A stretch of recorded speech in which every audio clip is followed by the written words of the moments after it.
नमस्कार। कक्षा 6 विज्ञान विषय की ऑनलाइन कक्षाओं में आप सभी का हार्दिक स्वागत है।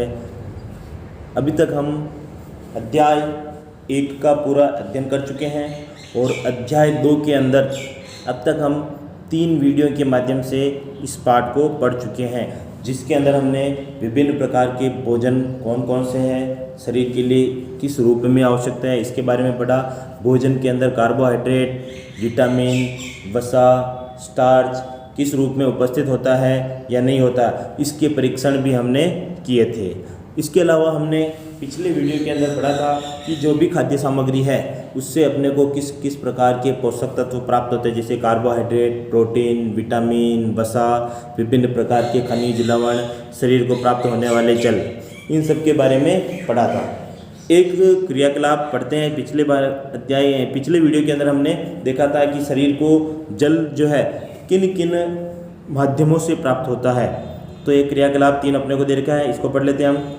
एक टमाटर अथवा नींबू जैसे कोई फल लें, इसे छोटे छोटे हिस्सों में काट लें। क्या ऐसा करते समय आपके हाथ गीले होते हैं? यानी जब हम टमाटर को काटते हैं या नींबू को काटते हैं तो उसके अंदर से तरल पदार्थ निकलता है और अपने हाथ गीले हो जाते हैं। आप सबने ऐसा महसूस किया होगा।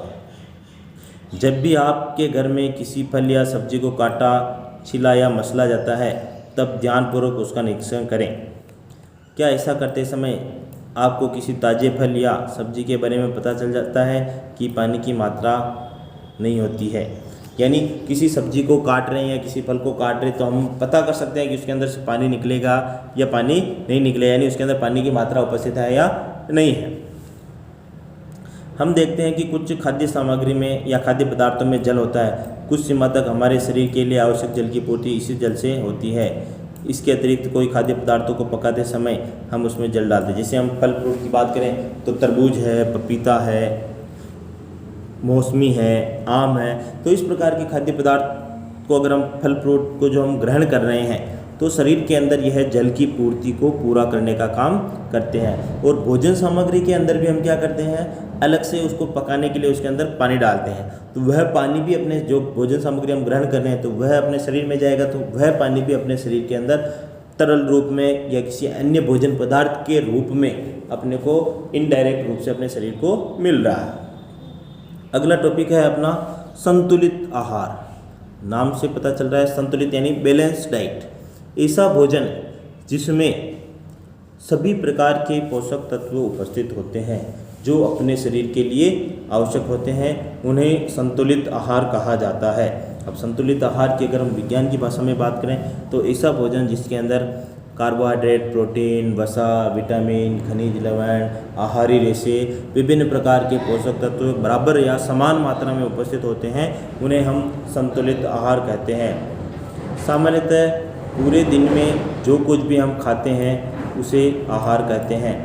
हमारे शरीर की वृद्धि और अच्छे स्वास्थ्य को बनाए रखने के लिए हमें आहार में वे सभी पोषक तत्व उचित मात्रा में होने चाहिए जिनकी हमारे शरीर को आवश्यकता है। यानी अगर अपने शरीर को स्वस्थ रखना है तो जो भी हम भोजन सामग्री ग्रहण कर रहे हैं उस भोजन सामग्री के अंदर वे सभी पोषक तत्व जो शरीर के लिए, शरीर की वृद्धि एवं विकास के लिए आवश्यक होते हैं, वे सभी पोषक तत्व उस भोजन सामग्री में उपस्थित होने चाहिए। कोई भी पोषक तत्व न तो आवश्यकता से अधिक हो न ही आवश्यकता से कम हो, यानी उसकी मात्रा जो है बराबर होनी चाहिए। हमारे आहार में पर्याप्त मात्रा में रुक्षांश तथा जल भी होना चाहिए। तो इस प्रकार के आहार को संतुलित आहार कहते हैं। तो जैसा अभी मैंने बताया कि भोजन ऐसा होना चाहिए जिसमें किसी भी प्रकार के पोषक तत्व की मात्रा ना तो अधिक हो न ही उसकी मात्रा कम हो। तो हर प्रकार के पोषक तत्व जो है वो उस भोजन सामग्री के अंदर बराबर मात्रा में होने चाहिए, चाहे वह प्रोटीन हो, कार्बोहाइड्रेट हो, विटामिन हो, वसा हो, खनिज लवण हो, जल हो या आहारी रेशे हो। सभी प्रकार के जो पोषक तत्व है वह शरीर की पूर्ति के लिए आवश्यक होते हैं, तो वह भोजन के अंदर बराबर मात्रा में उपस्थित होना चाहिए। तो इस प्रकार का जो भोजन होता है उसे हम कहते हैं संतुलित आहार। क्या आप सोचते हैं प्रत्येक आयु वर्ग के लोगों को एक ही प्रकार की आवश्यकता होती है? क्या आप यह भी सोचते हैं कि हमारा संतुलित आहार हमारे शारीरिक कार्य पर निर्भर करता है? यानी अगर हम एक सामान्य बात करें कि प्रत्येक आयु वर्ग के बालक, यानी एक 10 साल का बच्चा है, एक 20 साल का युवक है और एक 50 साल का व्यक्ति है, तो क्या सभी के लिए भोजन की आवश्यकता समान होती है? नहीं। हम जानते हैं कि छोटा बच्चा जो है भोजन कम ग्रहण करता है, 20 साल का जो युवक है वह उससे अधिक भोजन ग्रहण करेगा, या फिर 40 साल का जो व्यक्ति है जो मजदूरी करता है या कठोर परिश्रम करता है खेत के अंदर या कहीं भी अन्य स्थान पर जहाँ वह कार्य करता है, तो वह अगर कठोर परिश्रम करता है तो उसको इन दोनों की तुलना में अत्यधिक मात्रा में भोजन की आवश्यकता होती है। तो उसके अंदर भोजन में सभी प्रकार के पोषक तत्व उपस्थित होना चाहिए ताकि उसका जो शरीर है वह स्वस्थ रहे। तो व्यक्ति अगला इसके अंदर देखा है कि हमारा आहार शारीरिक कार्य पर निर्भर करता है। तो सही कह रहा है कि जो व्यक्ति कठोर परिश्रम करता है, मजदूरी करता है, खेत में काम करता है, तो वह उस व्यक्ति को अत्यधिक मात्रा में भोजन की आवश्यकता होती है, क्योंकि उसके द्वारा जो है कार्य किए जाने पर बहुत अधिक मात्रा में ऊर्जा खर्च की जा रही है। 1 सप्ताह की अवधि में आप जो भी खाते हैं उसका एक चार्ट तैयार कीजिए। जांच कीजिए कि प्रतिदिन जो भोजन आप करते हैं क्या उसमें सभी पोषक तत्व उचित मात्रा में उपस्थित है। दालें, मूंगफली, सोयाबीन, अंकुरित बीज जैसे मूंग व चना, किण्वित भोजन जैसे दक्षिण भारत के भोजन, इडली, आटे का मिश्रण जैसे मिस्सी रोटी, थेपला, अनाज दालों से बना भोजन, केला, पालक, सत्तू, गुड़, उपलब्ध सब्जियां तथा इसी प्रकार के अन्य भोजन के कई पोषक उपलब्ध कराते हैं। इसलिए कोई व्यक्ति अल्प व्यय में भी संतुलित आहार खा सकता है कि जरूरी नहीं कि आपको पोषक तत्वों के लिए महंगी सामग्री का उपयोग करें। सामान्य रुपए यानी कल बिल्कुल कम व्यय कर खर्च किए भी व्यक्ति क्या कर सकता है, बहुत कम मात्रा में पैसे खर्च करके भी वो संतुलित आहार को ग्रहण कर सकता है। उचित प्रकार का भोजन करना ही पर्याप्त नहीं है, यानी केवल जो हम भोजन ग्रहण कर रहे हैं केवल वही अपने शरीर के लिए पर्याप्त नहीं है, इसे उचित तरीके से पकाना भी चाहिए ताकि जो पोषक तत्व है वह नष्ट ना हो। जो भी हम भोजन सामग्री, हम विभिन्न प्रकार के पोषक तत्व वाली खाद्य सामग्री को लेके आ गए, लेकिन उसका उपयोग करने का तरीका अगर अपने को नहीं पता है तो वह भी अपने शरीर को, अगर हम उसका उपयोग उसी तरह से कर लेंगे और अपने को पता नहीं कि उसका उपयोग अपने को किस तरह से करना चाहिए, तो वह भी अपने शरीर को किसी प्रकार का पोषक प्रदान नहीं करता है।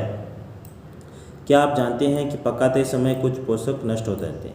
यानी जब भोजन को पकाया जाता है तो पकाने पर उसमें से कुछ जो पोषक तत्व होते हैं वह उसमें नष्ट हो जाते हैं। छिलका उतार कर यदि सब्जियों और फलों को धोया जाता है तो यह संभव है कि उनके कुछ विटामिन नष्ट हो जाए। यानी जब हम छिलका उतार कर सब्जियों और फलों को धोते हैं तो हो सकता है कि उसके अंदर जो विटामिन्स है वह नष्ट हो जाए। सब्जी और फलों की त्वचा में कई महत्वपूर्ण विटामिन या खनिज लवण होते हैं। चावल और दालों को बार बार धोने से उनमें उपस्थित विटामिन्स और खनिज लवण अलग हो सकते हैं। तो इस प्रकार अगर हमें उनकी खाद्य सामग्री का उपयोग करने का तरीका नहीं पता है तो भी हम क्या उसके अंदर जो पोषक तत्व है वे अपने शरीर के लिए प्राप्त नहीं होंगे और उसकी शरीर को कमी हो जाएंगी। हम सभी जानते हैं कि पकाने से भोजन का स्वाद बढ़ता है तथा इसे पचाने में आसानी होती है।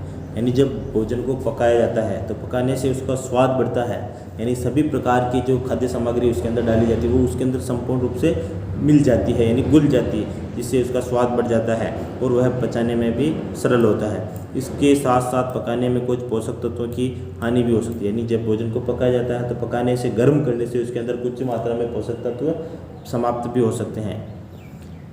और भोजन पकाने में अत्यधिक जल का उपयोग किया जाता है, बाद में उसे फेंक दिया जाता है तो लाभदायक प्रोटीन तथा खनिज लवणों की हानि हो जाती है। बहुत सारे जैसे दाल को अपने को पकाना तो हम क्या करेंगे, उसको पानी के अंदर डालकर गर्म करेंगे और अब फिर दाल जब पक जाएगी तो दाल को निकाल देंगे, उस पानी को हम फेंक देते हैं। तो ऐसा करने से क्या होगा, जो दाल के अंदर पोषक तत्व थे वह जब पानी के अंदर आ जाता है और उस पानी का अगर हम उपयोग नहीं करेंगे तो दाल में जो प्रोटीन है वो पानी में चला गया और पानी को हमने अगर फेंक दिया तो शरीर के अंदर प्रोटीन की कमी हो जाएगी। भोजन पकाते समय विटामिन सी आसानी से गर्मी से नष्ट हो सकता है। यानी जब भोजन को पकाया जाता है और जब गर्म किया जाता है तो गर्म करने पर विटामिन सी उसके अंदर से नष्ट हो जाता है। क्या यह उचित नहीं होगा कि हम अपने आहार में फल तथा कच्ची सब्जियों को सम्मिलित करें? तो फल और आहार जो कच्ची सब्जियां हैं, जिसे हम सलाद की बात करते हैं, भोजन करते समय अगर हम सलाद का उपयोग करते हैं तो सलाद को जब हम केवल धोकर खा रहे हैं तो ऐसा करने से उसके अंदर पोषक तत्वों की मात्रा में कमी नहीं हो रही। पोषक तत्वों की मात्रा में कमी नहीं होगी तो वह अपने शरीर को आवश्यकता के अनुसार पोषक तत्व प्रदान कर पाएगा। बूझों ने सोचा कि हर समय वसा युक्त खाना ही सर्वोत्तम भोजन है। एक कटोरी कार्बोहाइड्रेट युक्त भोजन की अपेक्षा एक कटोरी वसा युक्त भोजन अधिक ऊर्जा देता है। एक उदाहरण दे रखा है कि एक बच्चा है जो क्या करता है, हर समय वसा युक्त भोजन करता है जो कि उसके लिए सर्वोत्तम, लेकिन वास्तव में वह सर्वोत्तम नहीं है। अत्यधिक मात्रा में वसा युक्त भोजन करने से शरीर के अंदर मोटापा बढ़ जाता है, क्योंकि हम जानते हैं कि एक कटोरी कार्बोहाइड्रेट और एक कटोरी वसा, दोनों में वसा के अंदर ऊर्जा की मात्रा बहुत अधिक होती है। तो अत्यधिक वसा युक्त भोजन भी अपने को ग्रहण नहीं करना चाहिए। अतः उसने तली हुई चीज़ें, समोसा, पूरी, मलाई, रबड़ी, पेड़ा, प्रचुर वसा भोजन ही खाया, इसके अलावा कुछ नहीं खाया। तो इस बूझों ने क्या किया, अत्यधिक वसा वाले भोजन जैसे समोसा है, पूरी है, मलाई है, रबड़ी है, पेड़ा, अत्यधिक वसा युक्त भोजन का उसने अत्यधिक मात्रा में उपयोग किया तो उसका जो शरीर था वह बेडोल हो गया। दिख रहा अपने को, इसके अंदर मोटापा बढ़ गया। क्या आप सोचते हैं कि यह ठीक था? निसंदेह नहीं। इतना अधिक वसायुक्त भोजन खाना हमारे लिए बहुत हानिकारक हो सकता है और हमारे भोजन में वसा की मात्रा अत्यधिक हो तो हम मोटापे का शिकार भी हो सकते हैं। तो सभी प्रकार के पोषक तत्वों की मात्रा शरीर के अंदर बराबर होनी चाहिए। अगर ऐसा नहीं होगा तो शरीर जो है अनियमित रूप से वृद्धि करेगा और शरीर में मोटापा बढ़ जाता है। इसके बाद हम अगले वीडियो में अभावजन्य रोग के बारे में पढ़ेंगे। तब तक के लिए धन्यवाद।